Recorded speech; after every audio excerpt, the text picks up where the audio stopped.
Bien, mes chers collègues, nous allons pouvoir ouvrir cette séance du conseil municipal. Je vous demanderai, dans la mesure du possible, de bien vouloir couper votre téléphone portable. Je ne vous demande pas de le mettre sur le mode avion, mais à tout le moins de le mettre sur le mode silencieux. Et puis, le quorum étant atteint, puisque nous avons à ce jour signalé simplement l'absence d'Eliette Elena qui m'a donné procuration et de Pierre Angibault qui a donné procuration à André Maléa, qui est là.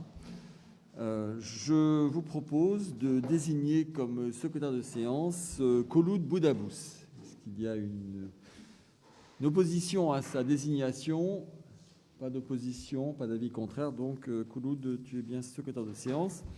Je vais vous donner lecture de l'ordre du jour en vous précisant toutefois que vous avez dû recevoir, et si vous ne l'avez pas reçu, on pourra vous en remettre un exemplaire en début de séance, une page rectificative de l'annexe du budget primitif concernant les taux d'imposition, c'est la page 103. Donc, il faut bien que vous substituiez l'ancienne page 103 par la nouvelle.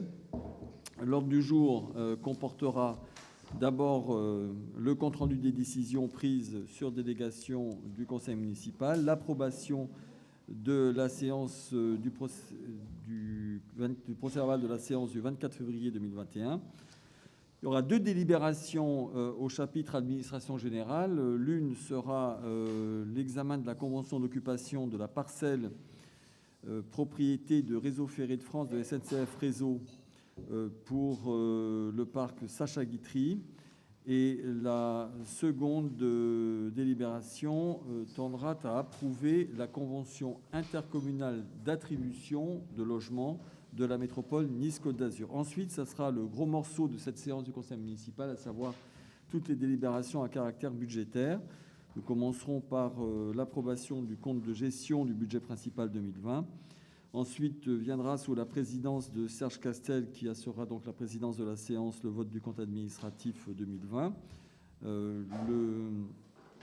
Sera ensuite évoquée l'affectation du résultat de l'exercice 2020 pour le budget principal, le vote du budget primitif 2021, un point sur les opérations immobilières réalisées par la commune en 2020, et enfin une régularisation de l'inventaire.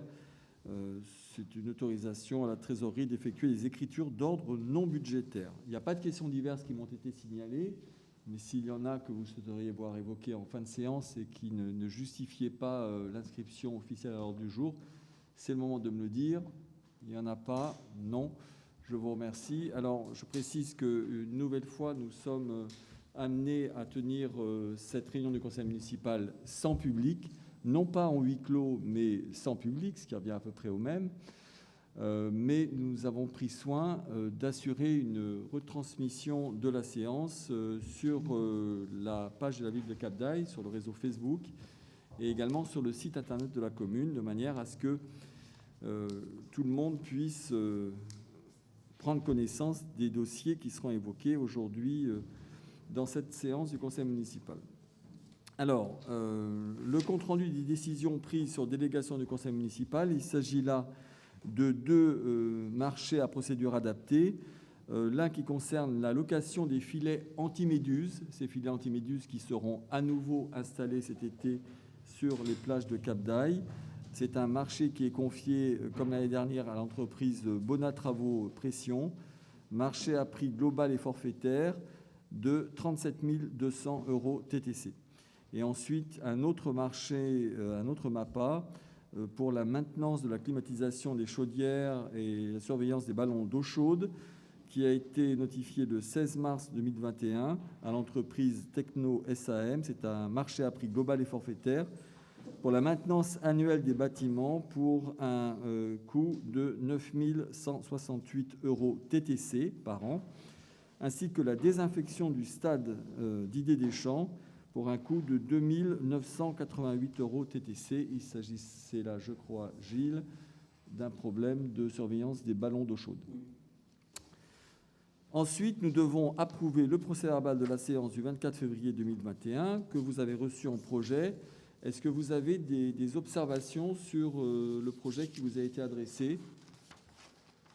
Pas d'observation, donc on le met au vote. Qui est contre? Qui s'abstient? Donc il est approuvé à l'unanimité. Et c'est donc la première des 4 signatures qui vous sera demandée ce soir. On va maintenant ouvrir l'ordre du jour avec la convention d'occupation de la parcelle cadastrée section AI numéro 78P à destination de jardin public dénommé Parc Sacha Guitry entre la commune et SNCF Réseau. Alors tout le monde connaît, je pense, ici le Parc Sacha Guitry. C'est une magnifique propriété, un jardin qui a été merveilleusement aménagé par les services municipaux et qui continue d'être entretenu par les mêmes services municipaux, les services des espaces verts, qui a une surface de 4 768 mètres carrés. Et sur ces 4 768 mètres carrés, 4 000 mètres carrés sont propriété communale et 708 mètres carrés sont la propriété de SNCF Réseau. C'est la partie naturellement qui se trouve au sud-est du parc, qui est attenante à la voie ferrée. Vous vous en doutez. Donc la convention est venue à expiration. Il est donc proposé par SNCF Réseau de nous la renouveler pour une nouvelle période de 5 ans pour un prix, une redevance annuelle de 1 000 € qui est actualisable, hors impôts et taxes. Et SNCF Réseau nous demande de façon forfaitaire une somme de 100 € hors taxes, représentant le remboursement des impôts et taxes et autres qu'ils sont amenés à payer pour cette propriété. Donc l'échéance de cette nouvelle convention interviendra au 31 décembre 2025 et je vous demande l'autorisation de signer cette convention. Alors on a fait les choses de façon très remarquable, je trouve, parce que je pense que chacun a été destinataire des conditions générales de la convention d'occupation établie par SNCF Réseau. On a l'impression qu'on fait le tunnel sous la Manche, mais c'est très bien, c'est très précis. Et vous avez donc tous les renseignements souhaitables. Et ceux qui seraient même intéressés par aller encore plus loin dans les détails, vous avez au bureau de Madame Médina à disposition le descriptif des risques qui sont annexés à la convention, si ça vous intéresse. Enfin, c'est le jardin Sacha Guitry. Donc, est-ce qu'il y a des questions sur cette convention? Pas de questions. Donc, on le met au vote. Qui est contre? Qui s'abstient? À l'unanimité. Je vous remercie. Il n'y en avait pas. Deuxième délibération, il s'agit de l'approbation de la convention intercommunale d'attribution de la métropole Nice-Côte d'Azur. On va peut-être couper le retour là, parce que si on fait toute la séance comme ça sera difficile. Il s'agit là de la convention intercommunale d'attribution donc, qui a été approuvée en Conseil métropolitain le 27 novembre 2020. C'est une sorte de code de gouvernance pour l'attribution des logements sociaux qui regroupe différents partenaires. Alors bien sûr, l'établissement public qu'est la métropole, puisque la loi confie à la métropole Nice-Côte d'Azur et à tous les établissements publics de coopération intercommunale le soin de mener cette politique de logements sociaux. Après, c'est aux communes, naturellement, de les mettre en œuvre au travers de leurs documents d'urbanisme et surtout de leur décision politique de mettre ou non à disposition des bailleurs sociaux les terrains nécessaires pour y construire des logements. Donc, sont concernés l'État, bien sûr, au premier chef, mais de façon très concrète, les communes, les bailleurs sociaux et un organisme qui s'appelle Action Logement, qui était au préalable ce que l'on appelait le 1% patronal. 4 orientations ont été retenues en matière d'attribution. Il s'agit d'abord d'agir sur la mixité sociale, mais ça tout le monde le sait, les équilibres dans le parc social sur le territoire, d'assurer l'accès au parc locatif social pour les publics prioritaires et l'équité de traitement des demandes de logement social, de favoriser les parcours résidentiels des locataires du parc locatif social et enfin de renforcer la gouvernance et les partenariats. Donc, cette convention approuvée par la métropole est soumise à chacune des 49 communes de la métropole afin d'autoriser le maire de ces communes à signer la dite convention. C'est l'objet de cette délibération. Je pense en avoir à peu près exprimé l'esprit et l'essentiel. Et si vous avez des questions, elle vous a été adressée, je crois, également en pièce annexe dans votre dossier du Conseil. Vous pouvez les poser.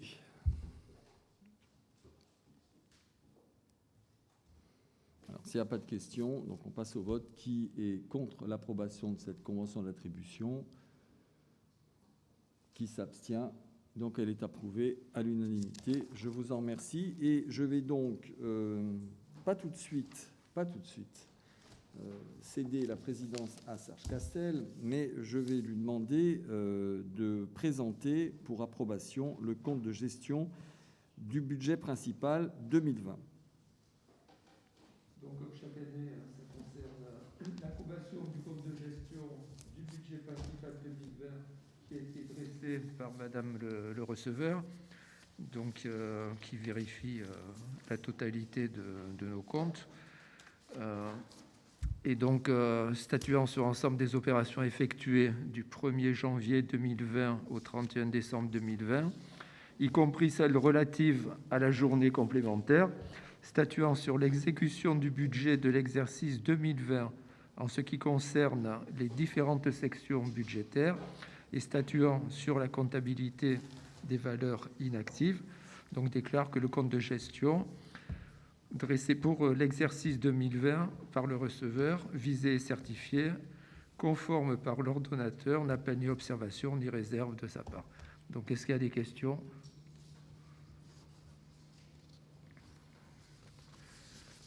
Donc, on passe au vote. Contre, abstention, 3 abstentions.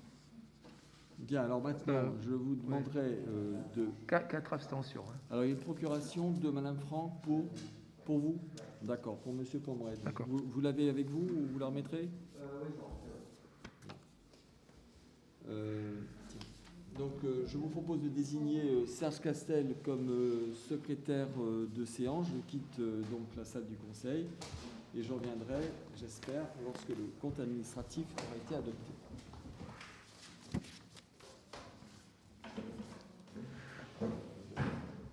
Tu passes. Xavier.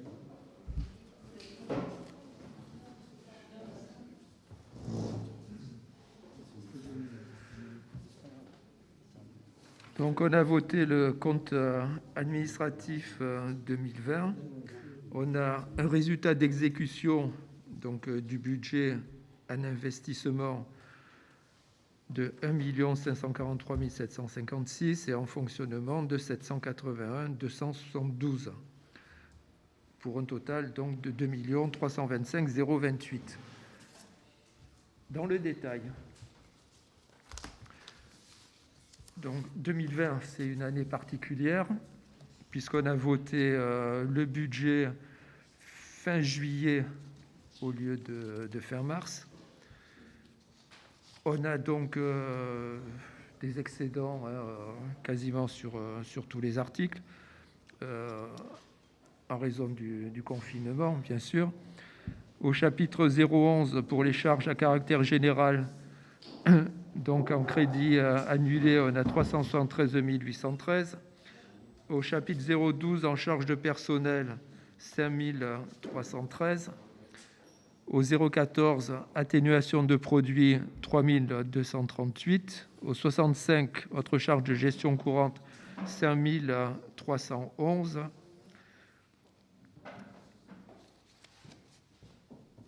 En opération d'ordre de transfert entre sections, 88 854. Et on arrive donc sur le total en crédit annulé à 481 272. Pour ce qui concerne donc les recettes de fonctionnement, alors là, il y a une petite particularité sur 2020, puisqu'on avait voté des exonérations pour à peu près 70 000 euros en faveur de commerçants. Donc, ça fait des recettes en moins.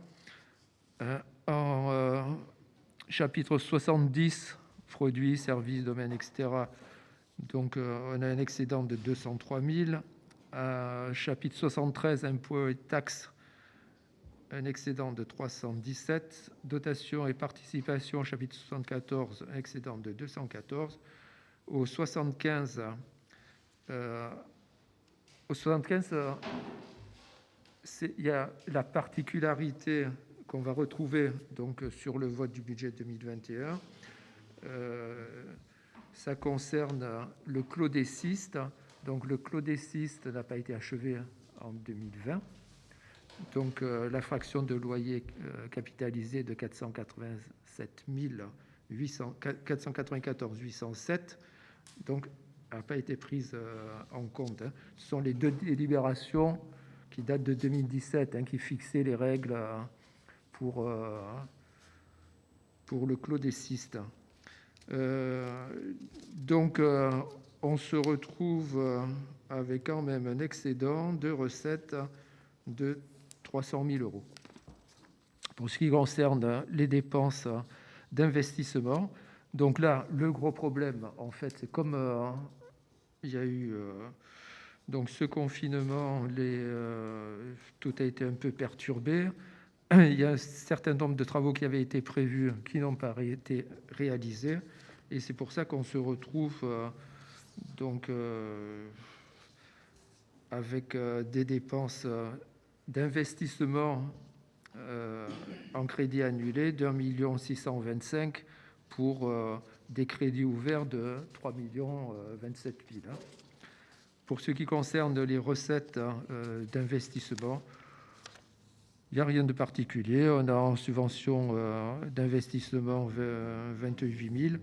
Donc les opérations de transfert sont les dotations aux amortissements pour 88 000. Et donc on a un total de recettes en crédit annulé de 182 000. Donc, quand je dis crédit annulé, c'est l'excédent pour les recettes, on est bien d'accord.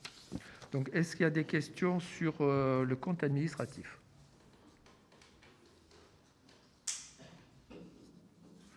Alors, s'il n'y a pas de questions, on va passer au vote. Donc, qui est contre ? Abstention. Donc, 4 abstentions.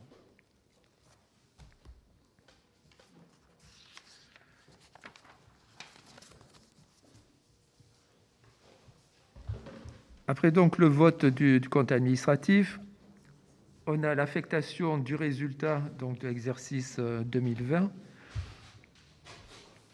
Donc le résultat cumulé du compte administratif du budget de la mairie est identique au compte de gestion 2020 du receveur. On a donc en section de fonctionnement 781 272 91 et en section d'investissement on reste à réaliser 1 543 756 et donc il est proposé au conseil municipal de maintenir dans son intégralité le résultat cumulé d'exploitation en section de fonctionnement. Donc est-ce qu'il y a des questions d'abord? Qui est contre? Abstention. Donc 4 abstentions. On arrive au vote du budget primitif 2021. Donc cette année, on a en fonctionnement dépenses et recettes 9 021 017 et en investissement 3 570 384 pour un total de 12 591 401. Dans le détail.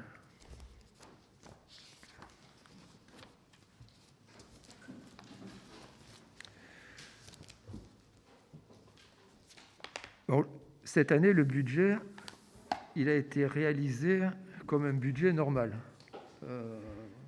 Pour son exécution, ça va bien entendu dépendre de la situation sanitaire. S'il va y avoir un nouveau confinement, fermeture d'écoles, de crèches, restaurants scolaires, etc. Donc, pour le budget qui vous est proposé au chapitre 011 en charge à caractère général, donc on est à 2 519 848. Comme particularité, donc, on a au chapitre 611, donc 415 981. Ça concerne les frais de nettoyage de la plage Mala par une entreprise pour 32 000, les illuminations 74 000, mais surtout les 2 restaurants scolaires, puisque maintenant donc, il y en a 2 pour 260 000 euros. Ensuite, on a donc les 2 chapitres, des 2 articles, pardon, 62-32, 62-36, les fêtes et cérémonies, catalogues et imprimés. Donc là, c'est toutes les manifestations diverses, 3 000 euros, tourisme 1 000 euros, sport 9 000 euros, les commémorations 5 000 euros, les vœux 4 000 euros, la culture 3 300, etc. Si vous souhaitez avoir plus de détails, le service finance comptabilité est à votre disposition. Pour ce qui concerne le chapitre 62-83, donc on a une augmentation sensible qui est due d'une part au fait, donc il y a 2 écoles, qu'il y a le départ de 2 agents, donc départ en retraite, qui s'occupaient de l'entretien des locaux qui ne sont pas remplacés. Donc ça fait 46 000 euros qui viennent en déduction sur le chapitre 012, frais du personnel, mais qui s'impactent automatiquement sur cet article 62-83, puisqu'on prend une entreprise de nettoyage pour remplacer ces 2 personnes. Ensuite, au 637, donc autre impôt, taxe, autre organisme. Donc là, c'est comme chaque année, le système donc, des établissements marqués. On avait versé par anticipation à l'État, sur la demande de l'État,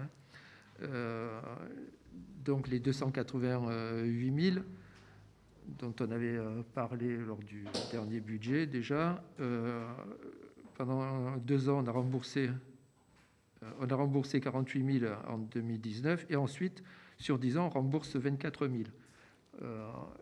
Donc, on inscrit la totalité du montant résiduel, mais la dépense réelle n'est que de 24 000 et on retrouve la différence ensuite sur le compte administratif.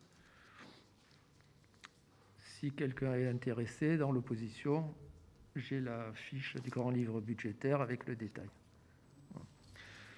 Pour ce qui concerne les charges de personnel, donc au chapitre 012, donc, on a une augmentation de 148 000 euros, c'est-à-dire 3,65% d'augmentation. Donc c'est dû...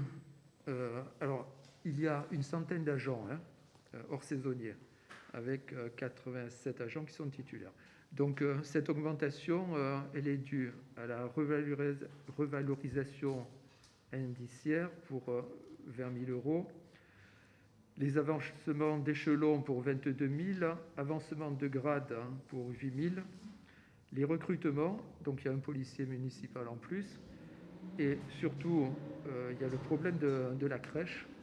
Donc on a budgété 2 postes plein temps, mais apparemment il y aura besoin de plus de personnes, sans doute 3. Et comme ça démarre uniquement en septembre, donc on a une marge, et je pense qu'on inscrira la 3e personne sur le budget de l'année 2022. Ensuite, il y a l'augmentation IFES SE, alors ça veut dire indemnité de fonction de suggestion et d'expertise, pour 36 000 euros. Cette année, alors c'est un point d'interrogation, on a quand même budgété 15 000 euros pour les élections, puisque c'est 300 euros par agent, 14 agents, dont 300 plus les charges sociales. Et on arrive donc à ce total de 248 000 en incluant les charges sociales employeurs. Il y a cette année une augmentation cotisation non titulaire accident de travail qui passe d'un 54 à un 73, revalorisation de l'indemnité compensatrice CSG titulaire et non titulaire. Et il y a également une particularité, les 3 maîtres nageurs sauveteurs seront embauchés avec un mois d'avance, c'est-à-dire au 1er mai à la place du 1er juin. Et en échange, sur le budget, on a quand même, par rapport à l'an dernier, une diminution sur l'article 62.16, donc environ 20 000 euros, c'est le personnel métropole, donc qui travaille en partie pour la commune. La médecine du travail pharmacie, donc environ 3 000 euros en moins en 64-75. Et le capital d'essai, donc qu'on avait voté l'an dernier pour Thomas Trevisani, 64-78 pour 15 544 euros, ce qui fait un total de 29 000 euros. Pour ce qui concerne donc l'atténuation de produits, alors là, il y a quelques particularités. On a tout d'abord le reversement au 703 894, le reversement sur forfait post-stationnement. Donc, c'est ce qu'on reverse à la métropole. Pour information, donc on a collecté en 2020 70 079 euros. Donc, on reverse cette année 56 723 et on conserve 13 355. Pour ce qui concerne la loi SRU, alors, la loi SRU, jusqu'à maintenant, on était considéré, comme la plupart des communes, comme carencé et on payait donc des sommes relativement importantes. Cette année, donc, on n'a absolument rien à payer. On est sur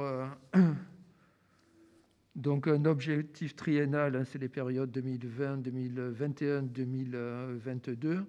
Donc, en pénalité 2020, on est à 104 712.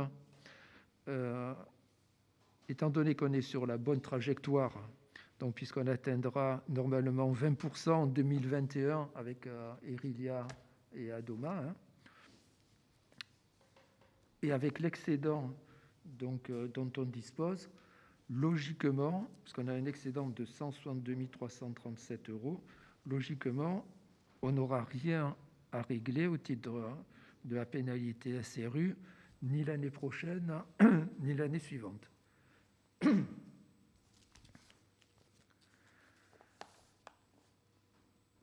Ensuite, on a donc les 45 000 hein, sur l'article 739-223, et c'est le fonds de péréquation, c'est au profit des communes défavorisées.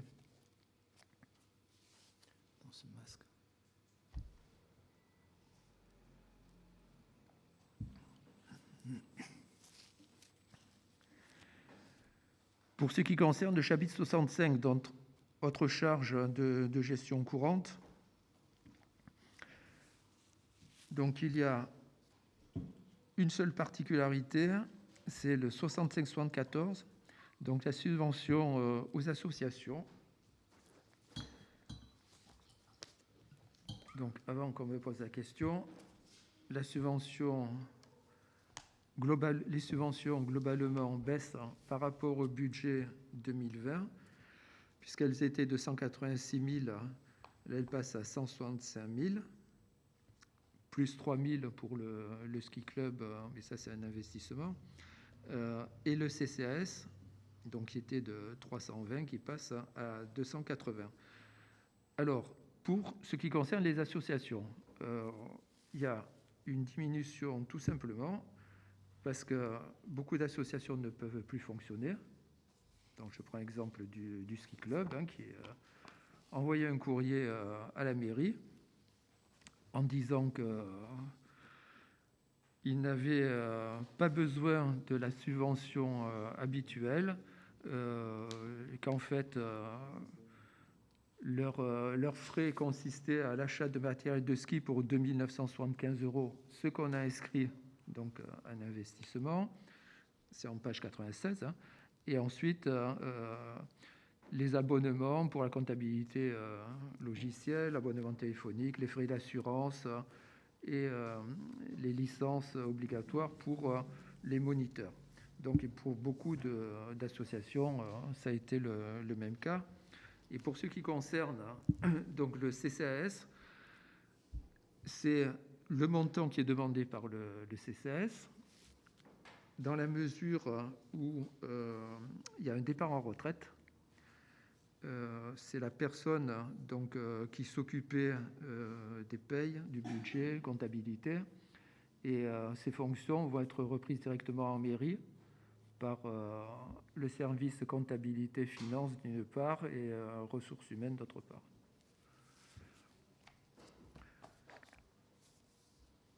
Pour ce qui concerne les charges financières, donc on a uniquement la petite somme habituelle maintenant qui concerne des intérêts, puisque petit à petit on arrive en fin de remboursement des emprunts. Pour donc le chapitre 042, l'opération d'ordre transfert entre sections, c'est comme chaque année les dotations aux amortissements qu'on va retrouver donc en recettes d'investissement. Pour ce qui concerne les recettes de fonctionnement, donc chapitre 70, produits, services, domaines, 938 380. Pour les impôts et taxes, 5 105 000. Une particularité, donc à l'article 732-15, dotation de soutien à l'investissement territorial. L'an dernier, donc, on a touché 219 635. Cette année, on aura quand même quelque chose. Mais comme on ne connaît pas le montant, on a préféré ne rien inscrire. Pour ce qui concerne le chapitre 73-68, taxe locale sur la publicité extérieure, on avait annulé donc les 6 600 € l'année dernière. Cette année, ça va un peu dépendre de la situation sanitaire. Et pour la partie la plus importante, donc le 73-81, les droits de mutation, on avait inscrit 600 000 € l'an dernier, puisque c'était un point d'interrogation aussi. Cette année, vu l'évolution du marché immobilier et des perspectives, on a inscrit 800 000 €. Pour le 74, donc dotation participation, en dotation forfaitaire, on a à nouveau une baisse qui se répercute à dotation forfaitaire, dotation de solidarité rurale, et plus bas au 74 835, compensation de l'État sur taxe d'habitation. Donc ça fait 38 000 € en moins, plus 11 000 €, plus 12 000 €. On arrive à 61 000 € en moins de dotation de la part de l'État. Pour le 75, autres produits de gestion courante, donc ce sont toutes les recettes qui concernent la poste, la gendarmerie, le cabanon, la pinède, le tennis, la ruche, etc. En produits exceptionnels, donc on a mis deux sommes, 77,18 et 77,88, 2 fois 2 000 € au cas où, en cas de besoin. On arrive donc à un total de recettes de 8 239 744, auquel on ajoute le résultat reporté de 781 272 pour un total de 9 021 017. Pour ce qui concerne les dépenses d'investissement, donc au chapitre 20, donc on a 40 000, au 204, 534 762. Donc là, ça concerne à la fois Adoma pour 19 200 euros et Irilia pour 512 587. Au 21, donc les immobilisations corporelles, donc on a 2 663 380. Donc là, c'est le chapitre où on trouve tous les achats et également tous les travaux. Emprunts et dettes assimilées, donc 78 267. On arrive donc à un total de 3 329 265, plus les restes à réaliser 241 118, pour un total de dépenses donc d'investissement 3 570 384. Et en recettes d'investissement, au chapitre 13, subventions 18 092. Au chapitre 10, c'est uniquement le remboursement d'une partie de la TVA, 241 965. Les produits de cession d'immobilisation, 160 000. Alors, dans les 160 000, on a 100 000 qui concernent la vente d'un bout de terrain, Villa Thalassa, le relais de la jeunesse. 40 000 qui concernent le garage Saint-Georges. Donc, on est passé sur le budget de l'année dernière, mais la vente s'est faite fin décembre, donc ça n'a pas été inscrit et c'est régularisé donc sur cette année. Et ensuite, on a mis également 20 000 euros en divers pour la vente de différentes choses, par exemple 4 scooters d'occasion. Enfin, voilà. Pour ce qui concerne le chapitre 040, donc le plus important, c'est bien entendu la dotation aux amortissements. Et on arrive en recettes d'investissement 1 885 857 avec des restes à réaliser de 140 770, un solde d'exécution reporté d'1 543 756 et un total de 3 570 384. Pour ce qui concerne la dette,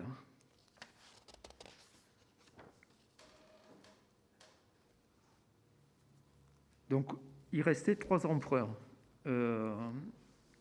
La fin du remboursement de l'emprunt concernant les travaux de réhabilitation du château des Terrasses, et ensuite 2 petits emprunts concernant les travaux effectués à la ruche. Donc en janvier, on a remboursé la dernière partie de l'emprunt du château des Terrasses.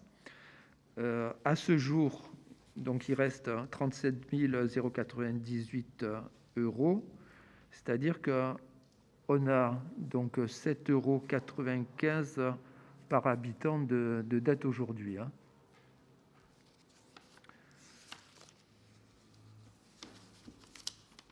Pour ce qui concerne, pour terminer, donc la fiscalité, on en a déjà discuté le mois dernier quand on a voté les taux. Donc on retrouve donc ces taux pour la taxe d'habitation, donc ça a disparu. Pour la taxe foncière, donc sur le bâti, on est à 29,31 en incluant le taux départemental. Et pour le non bâti, donc il est identique depuis des années, 48,61. Est-ce qu'il y a des questions ?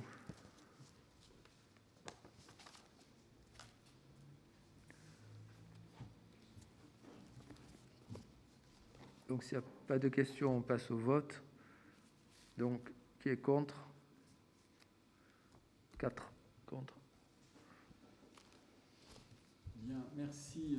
Avant que que Serge Cassel poursuive l'examen de toutes les délibérations qui sont dans ce chapitre finance, je voudrais d'abord remercier les membres du conseil municipal de ce vote globalement très positif, puisque l'opposition s'est abstenue, ce qui est un petit peu un moindre mal par rapport à l'usage habituel qui veut que l'opposition vote systématiquement contre le budget. Et je la remercie d'ailleurs de ne pas tomber dans ce travers. C'est en moins un travers qui est évité. Je voudrais remercier très sincèrement tous ceux qui ont contribué. Alors, je commence par les élus, puisque tout part d'ici, hein, et de ce que vous décidez, vous, dans les différentes séances du conseil municipal.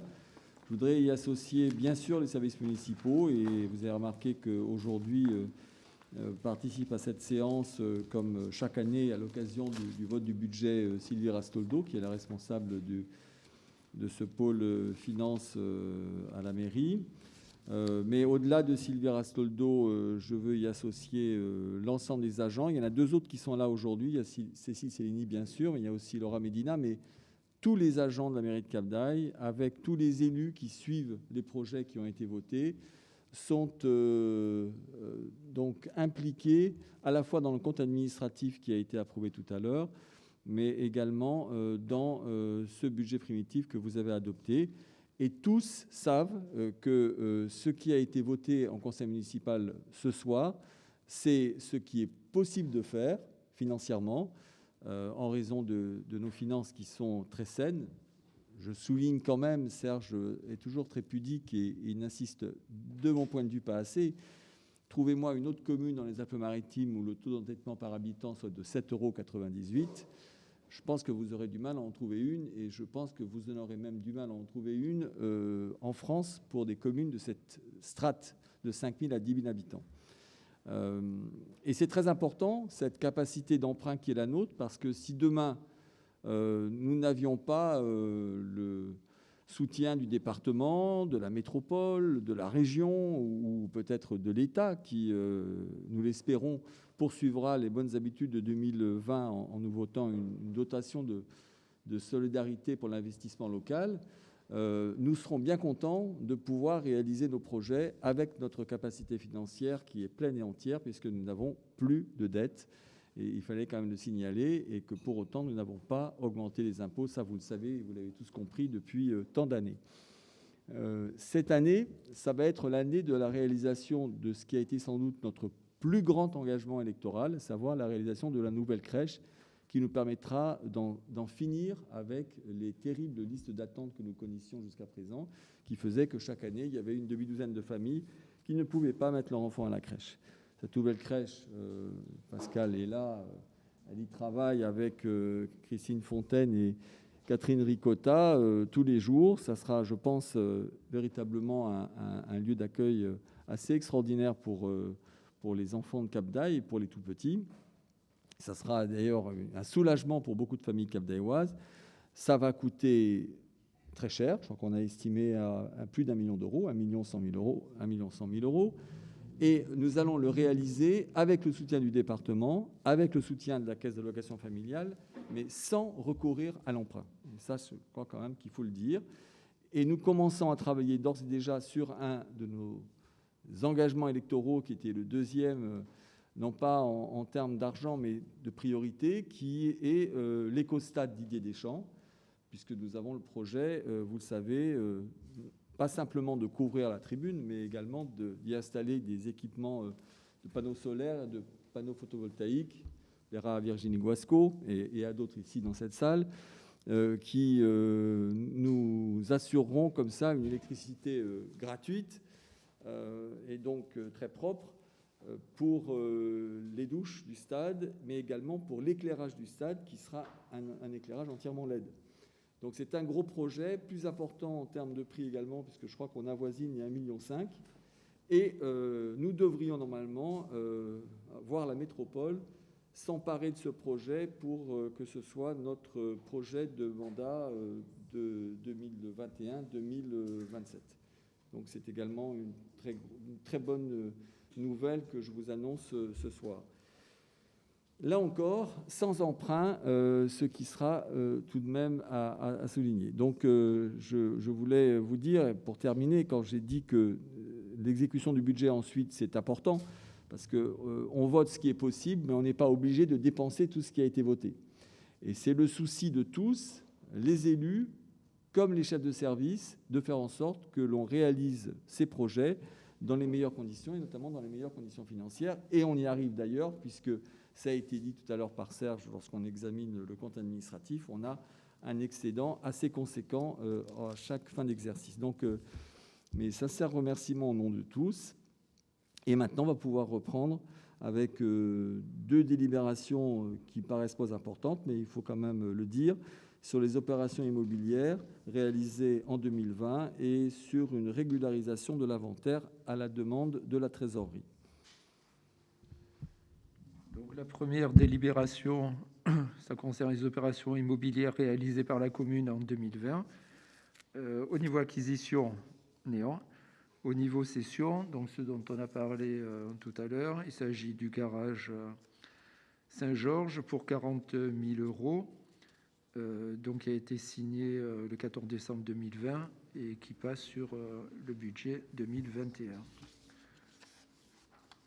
L'autre, alors, on va quand même voter. Donc, qui est contre? Abstention à l'unanimité. Le dernier projet donc, de délibération, c'est régularisation de l'inventaire, autorisation à trésorerie d'effectuer des écritures d'ordre non budgétaire. Donc, il s'agit d'autoriser la trésorerie à débiter le compte 1068 pour un montant de 150 281,09 et à créditer en contrepartie le compte 280 41 511 pour la même somme. Ça concerne donc des fonds de concours de la métropole. C'était pour des travaux de 2013. Donc, on constate l'amortissement qui est terminé et on le sort de l'actif. Et ensuite, il y a une petite somme donc, de 282 €. Ça concernait un trop régularisé pour des travaux de stade en 2018. Donc là, on va créditer le compte 1068 par le débit du compte 281 42. Est-ce qu'il y a des questions? Donc, il n'y a pas de questions. On passe au vote. Contre, abstention, une abstention.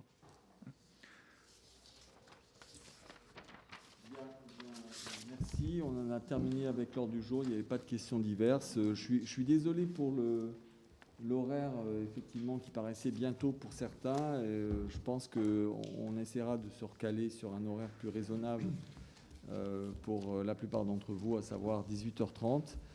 En plus, le couvre-feu maintenant a été reporté à 19h. On ne sait pas exactement à quelle sauce nous serons mangés ce soir.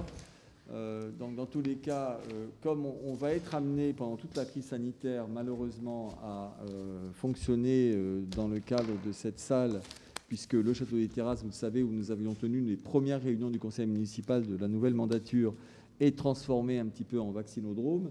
Donc, il est un peu compliqué de tout démonter, de tout remonter à chaque conseil. Donc, on est obligé de s'adapter en utilisant cette salle du conseil municipal, ce qui ne nous permet pas d'accueillir le public dans de bonnes conditions. Et d'ailleurs, c'est fortement décommandé, vous le voyez partout, de tenir des séances publiques et des réunions d'ailleurs publiques de quelque sorte que ce soit. On a la possibilité, de par la loi, de tenir des réunions d'assemblée délibérante avec un quorum qui est ramené, non pas à la moitié plus 1, mais qui est ramené au tiers des membres de l'Assemblée. Je vous remercie d'être là, parce que vous êtes là de façon très conséquente, tous. Et ceux qui ne sont pas là ont de bonnes raisons de ne pas pouvoir y être. Donc, on va essayer de reprendre un rythme à peu près normal à 18h30. J'ai oublié de remercier Serge, celles et ceux qui ont participé à la commission des finances. C'est important de dire qu'il y a une commission des finances, comme il y a une commission d'urbanisme, et comme il y a d'autres commissions animées par les adjoints, et que c'est un un passage obligatoire de manière à pouvoir examiner avant la séance toutes les questions qui sont peut-être plus difficilement posées en séance publique. Donc, je crois que c'est ce qui a été fait. Et merci à tous ceux qui ont participé à cette commission des finances. Donc, je vous souhaite une bonne soirée. Je crois que monsieur Guglielmi voulait dire quelque chose. Pour rebondir sur le point du stade, avec la mise en place d'une couverture et des panneaux photovoltaïques, oui. Tiens, un verre d'eau pour moi. Étant donné que, est-ce qu'on pourrait savoir quel pourcentage de ça est utilisé par des associations cablaïoises ou cablaïoises et par Monaco? Et si dans le cas, il y a un pourcentage évidemment qui commence à devenir important de quelqu'un extérieur à Cablaï, on peut envisager peut-être qu'il participe au financement à hauteur de Alors, c'est naturellement une question qu'on s'était posée depuis très longtemps, et pas simplement pour les projets éco-responsables que nous mettons en œuvre. Il y a une convention qui existe entre la Principauté et la commune de Cap-d'Aille qui permet l'utilisation par la direction de l'éducation de Monaco du stade pour les scolaires de Monaco sur des créneaux horaires qui sont bien définis. Et la Principauté nous verse une indemnité, une redevance annuelle, dont j'ai plus le chiffre en tête, peut-être que Gilles l'a. Combien ? 65 000 € par an. Parallèlement à cela, la commune de Cap-d'Aille bénéficie de la piscine du stade Louis II pour les scolaires, pour leur apprendre à nager. Donc c'est et également de l'espace Saint-Antoine pour la salle Omnisport qui est dans l'espace Saint-Antoine, qui est proposé aux élèves de l'école André Malot, des élèves de l'école élémentaire, hein, bien sûr. Et puis ensuite, il y a d'autres utilisateurs, comme par exemple l'AS Monaco, mais qui a une convention de location du terrain et qui paye pour l'utilisation du terrain. Donc effectivement, c'est une observation qui est juste, mais votre préoccupation, vous pouvez être rassuré ce soir, c'est déjà pris en compte. Et quant aux travaux que nous faisons dans le stade, puisqu'on considère que lorsqu'on met à disposition un stade et qu'on fait payer une redevance, on doit fournir un outil qui est de bonne qualité. Lorsque nous changeons par exemple la pelouse du stade de Cap-d'Aille, ce qui a été fait il y a 2 ans maintenant, je crois, de cela, nous avons une subvention du département de 100 000 € pour cela. Nous ne demandons pas de participation ni à l'AS Monaco ni à la Principauté de Monaco, parce que c'est un stade Didier Deschamps à Cap-d'Aille. Nous avons des conventions pour l'utilisation du stade, mais on est en mesure d'en contrôler le financement, et je pense que c'est bien comme ça. Bien, mes chers collègues, donc je vous souhaite une bonne soirée et je vous dis à très bientôt. La séance est levée.